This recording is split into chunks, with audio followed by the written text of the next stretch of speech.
გამარჯობა, ეს დიდი ვეზირის მორიგი ეპიზოდია, მე შოთა თხელიძე ვარ. სანამ დღევანდელი თემების განხილვაზე გადავიდოდე, მინდა გთხოვოთ, რომ მოიწონოთ ეს ვიდეო და გამოიწეროთ არხი. რაც შეეხება დღევანდელ თემებს, დღევანდელი თემები მეტნაკლებად უცხო იქნება ქართული აუდიტორიისთვის, მაგრამ ვთვლი, რომ საინტერესო და მნიშვნელოვანი. პირველი თემა ეს იქნება სუდანის სამოქალაქო ომი და მეორე თემა ეს იქნება ბალკანეთში დაწყებული ესეთი სამხედრო ალიანსების შექმნის პროცესი, რომელიც ასევე საინტერესოა გარეთ დამკვირვებლისთვის. რაც შეეხება ახლა პირველ თემას, სუდანის სამოქალაქო კონფლიქტს, როდესაც დღეს ჩვენ საუბრობთ ზოგადად კონფლიქტებზე, ჰუმანიტარულ კრიზისებზე,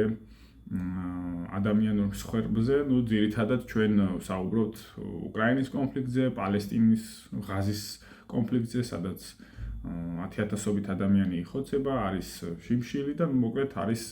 ესეთი ჰუმანიტარული კრიზისები მასშტაბური. თუმცა ჩვენ თვალთახედიდან გვრჩება ამ შემთხვევაში დღეს არსებული ყველაზე დიდი ჰუმანიტარული კრიზისი და ასევე სამხედრო კონფლიქტი, რომელიც არსებობს მსოფლიოში, ეს არის სუდანის სამოქალაქო კონფლიქტი, რომელსაც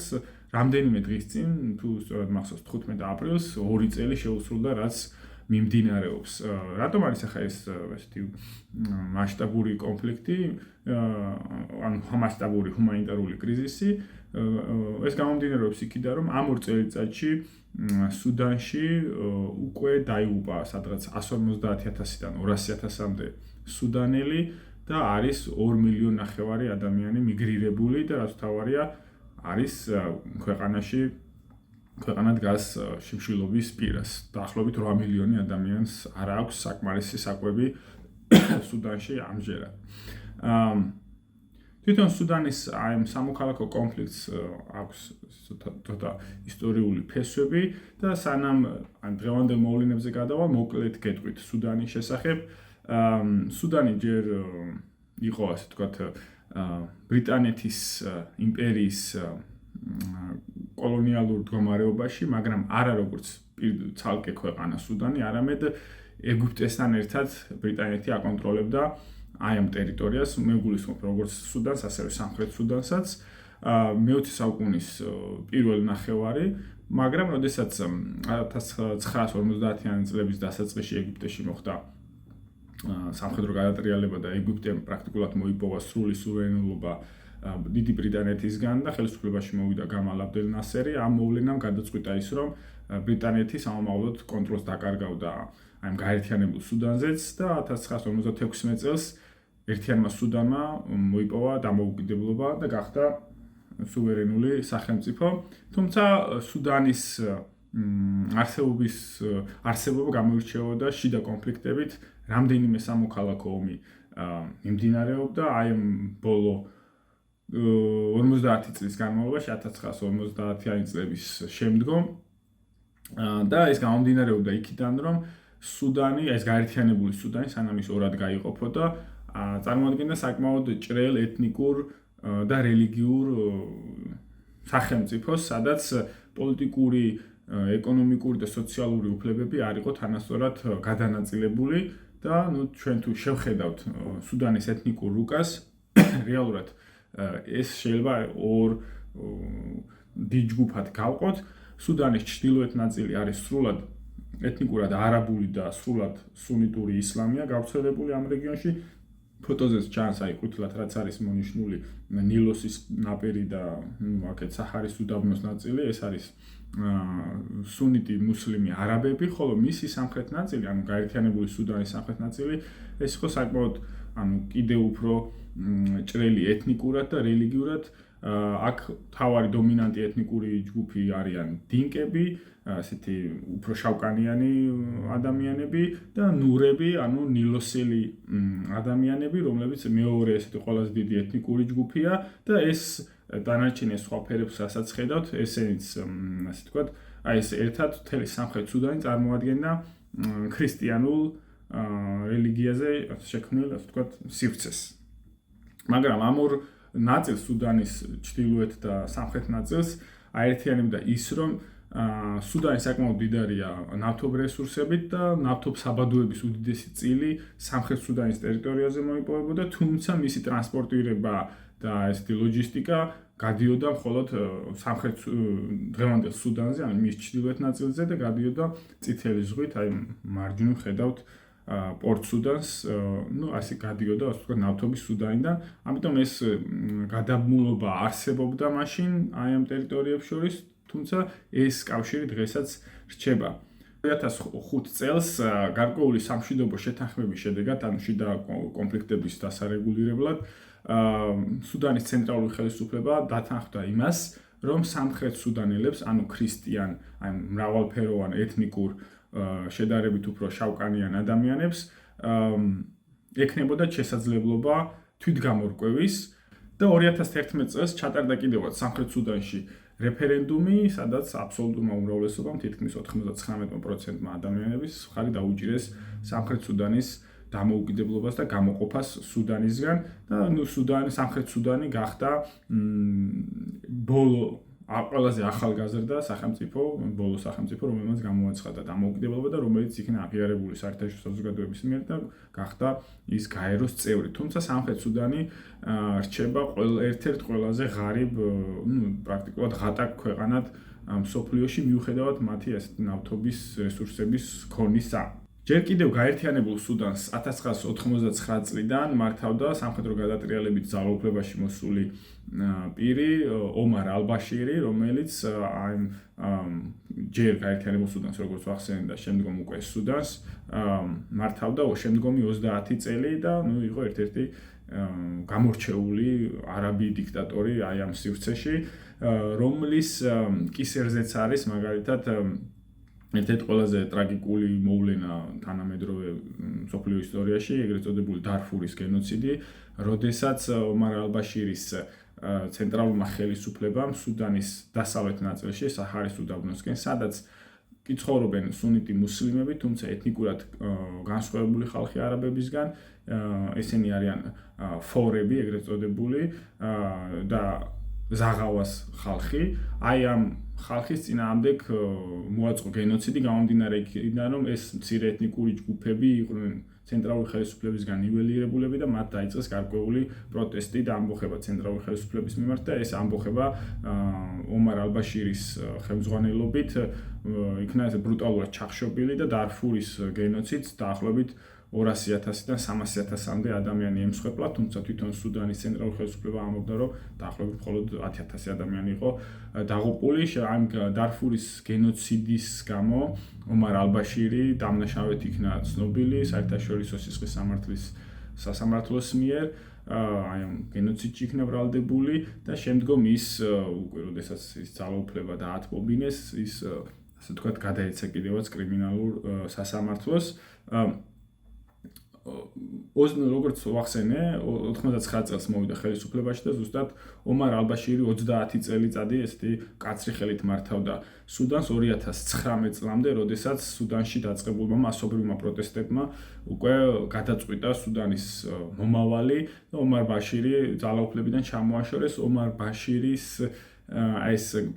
ჩამოგდება იყო, შეიძლება ამას ესე უწოდოთ, მედიაშიც ხშირად ახსენებდნენ ამას, არაბული გაზაფხულის უკანასკნელი აკორდი, იმიტომ რომ ერთადერთი ბოლო დიქტატორი იყო დარჩენილი აი ამ არაბულ სივრცეში, რომელიც უკვე მოგვიანებით არაბული გაზაფხულის გვიან პერიოდში იქნა ძალაუფლებიდან ჩამოშორებული. თუმცა ომარ ალ-ბაშირის ჩამოგდებით სუდანის ტრაგედიები არ დასრულებულა.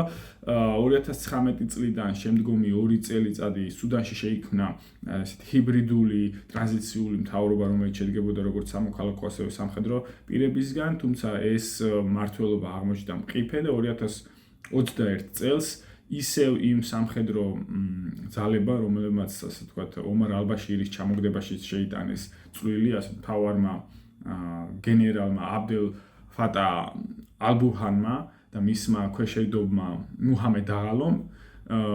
ხელახალი სამხედრო გადატრიალება მოაწყვეს 2021 წელს და ასე ვთქვათ, სამხედრო ხუნტა მართავდა 2021 წლიდან სუდანს.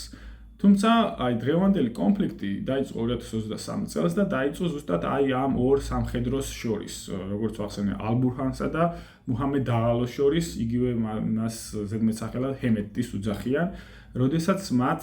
ვერ გაიყვეს ძალაუფლება ერთმანეთში, ოფიციალური მმართველი მაინც ითვლებოდა ესე ვთქვათ, აბდელ ფატა ალ-ბურჰანი, გაერთიანებული სამხედრო ძალების მმართველი იყო, ხოლო ეს დაღალო იყო სპეცდანიშნულების სწრაფი რეაგირების ძალების მეთაური, რომელსაც გარკვეულწილად დამოუკიდებლად მოქმედების შესაძლებლობა ჰქონდა. ალ-ბურჰანმა გადაწყვიტა, რომ ეს სწრაფი რეაგირების ძალების რეინტეგრაცია მთლიანად სუდანის არმიაში, გარკვეული გეგმაც დაიწერა, რომ 10 წლის განმავლობაში უნდა მომხდარიყო სრულად ინტეგრირება ამ ძალების, თუმცა ეს არის სურვა აი მუჰამედ დაღალომ და აუჯანყდა მის ხელმძღვანელს სუდანის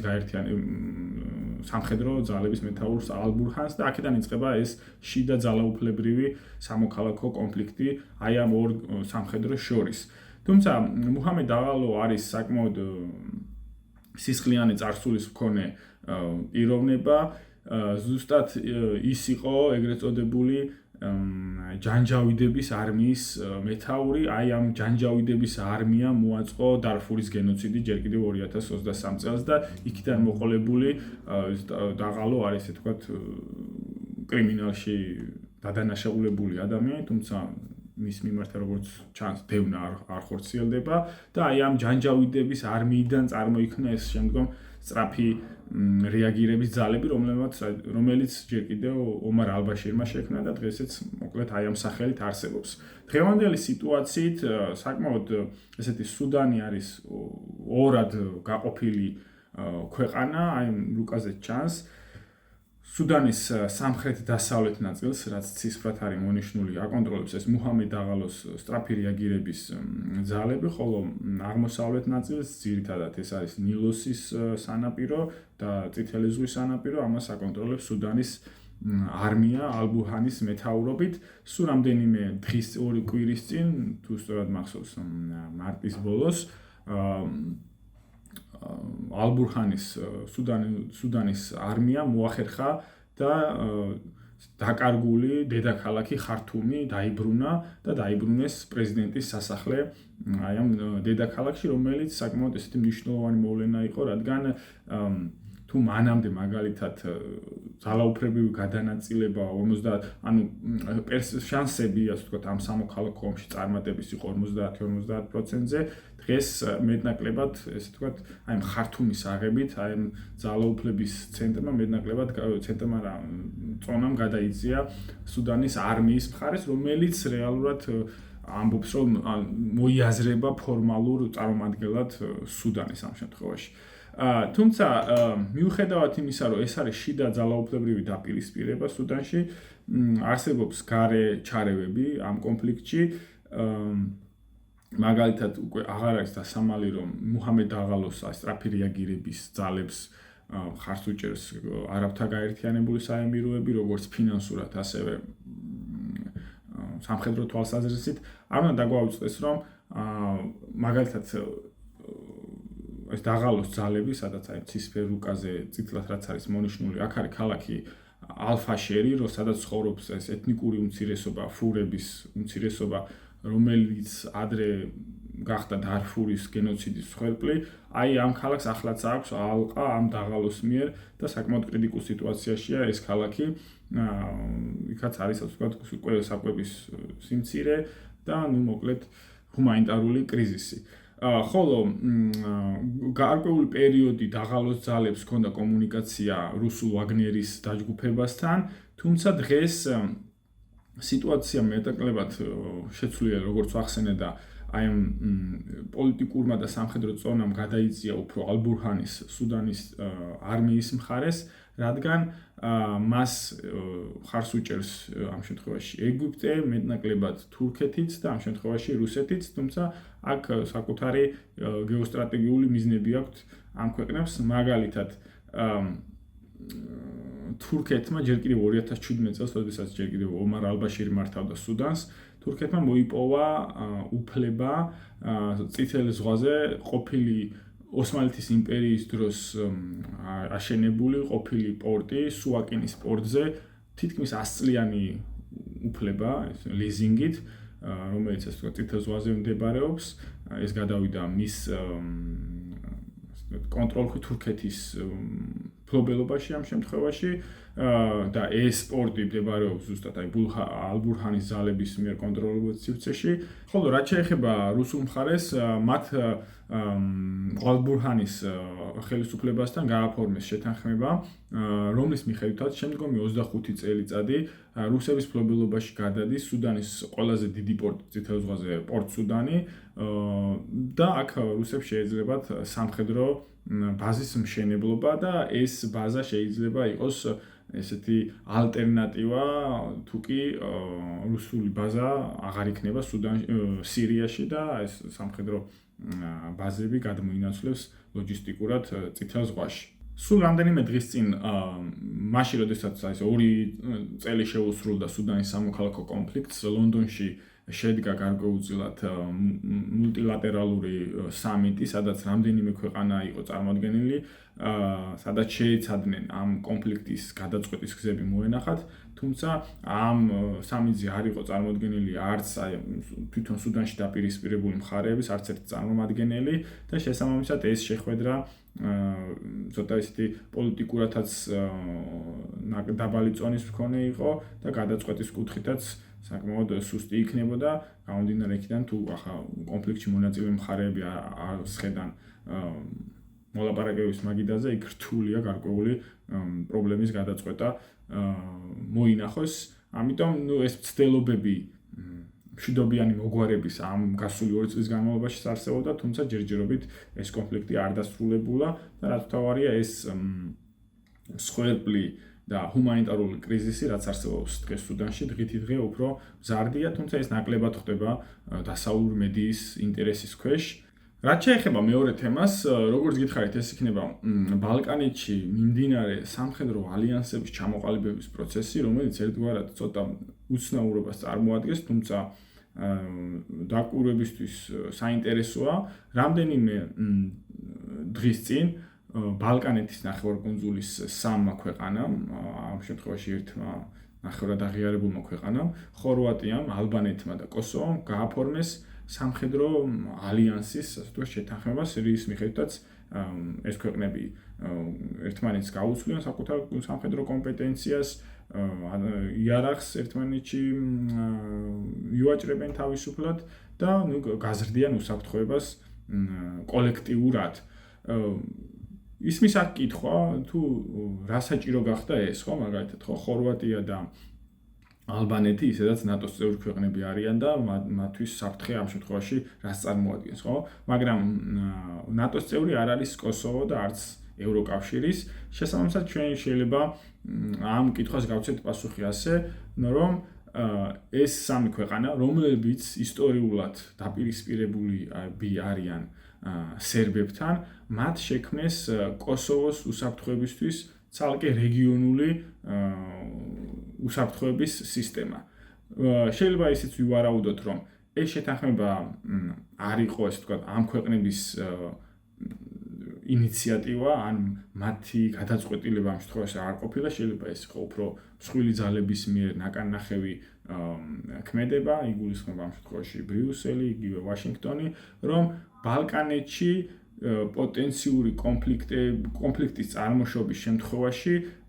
გარე, ასე ვთქვათ, დასავლეთ ევროპას იქნება თუ ან შეერთებულ შტატებს არ მოუწიოს გარედან ჩართვა და დამატებით ხარჯების გაწევა, არამედ ეს რეგიონული შემაკავებელი ფაქტორები გაჩნდეს, ან თუ მანდა მაინც ახლა ცუდი სცენარით კონფლიქტი წარმოიქმნა, თვითონ რეგიონულმა ძალებმა მოახერხონ ამ კონფლიქტში თანამონაწილეობა. რა თქმა უნდა, ეს მოცემულობა საკმაოდ კრიტიკულად აღიქვეს სერბეთში, ამ შემთხვევაში ბელგრადში და საკუთარი კრიტიკული განცხადებებით გამოიჩნენ და საპირისპიროდ ვიხილეთ აი ამ ხორვატია, ალბანეთი, კოსოვოს ალიანსის საპირისპიროდ ჩვენ ვიხილეთ ესეთი კონტრ ალიანსი, ალიანსის შექმნის ცდილობა სერბების მხრიდან, რითაც ბელგრადმა მოახერხა ბუდაპეშტთან სამხედრო ალიანსის შექმნა იგივე მოტივებით, ეს იქნება საერთო სამხედრო წვნები, იარაღის გასვლა და საერთო ესე ვთქვათ უსაფრთხოების სივრცის ჩამოყალიბება. ასევე ჩვენ აქ არ უნდა გამოგვჩეს ის, რომ აი ამ სერბულ-უნგრულ ალიანსში მონაწილეობის სურვილი და ნებელობა გააჩნია ბოსნიაში რესპუბლიკა სერბსკას სუბიექტსაც და რეალურად ბალკანეთის ჭყალებში ფრონტი რო ესე ვთქვათ დავხატოთ, ერთ მხარეს შეიძლება წარმოვიდგინოთ სერბები, ბოსნიური რესპუბლიკა სერბსკა და მათი მხარდამჭერი უნგრეთი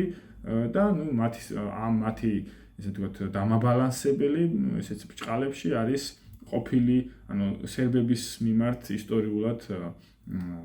წყრალად ყოფი ხალხი, ესე რომ ვთქვათ, ხორვატები, ალბანელები და ამ შემთხვევაში კოსოვოელები. გარკვეულწილად აი ბალკანეთშიც აი ეს ურთიერთდაპირისპირებული დაჯგუფებები უკვე თანდათანობით იკვეთება და ეს რეგიონიც